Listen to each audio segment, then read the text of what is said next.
അങ്ങനെ അവനെ സ്കൂളിൽ നിന്ന് പറഞ്ഞയക്കുകയാണ്. എന്താ കാര്യമെന്ന് ഞാൻ പറഞ്ഞുതരാം. ഒരു മോൻ അവൻ്റെ ഫ്രണ്ട്സുകളെ അടിക്കുന്നുണ്ട്, ഉപദ്രവിക്കുന്നുണ്ട് എന്നുള്ളതാണ് മെയിൻ പരാതിയായിട്ട് വരുന്നത്.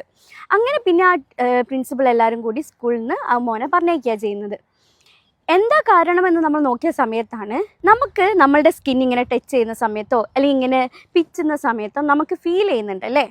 പക്ഷെ അവനിക്കത് ഫീൽ ചെയ്യുന്നില്ല, അവൻ്റെ സ്കിന്നിനെ അവനിക്ക് ഫീൽ ചെയ്യുന്നില്ല. അതുകൊണ്ട് തന്നെ അവൻ്റെ ബ്രെയിൻ എപ്പോഴും ഒരു ഫൈറ്റ് ആൻഡ് ഫ്ലൈറ്റ് റെസ്പോൺസിലാണ് നിൽക്കുന്നത്. ഫോർ എക്സാമ്പിൾ, ഒരു നായയെ നമ്മൾ കണ്ടു. അപ്പോൾ ഒന്നെങ്കിൽ നമ്മൾ അവിടെ നിന്ന് ഓടിപ്പോവും അല്ലെങ്കിൽ അതിനെ ഫൈറ്റ് ചെയ്യും.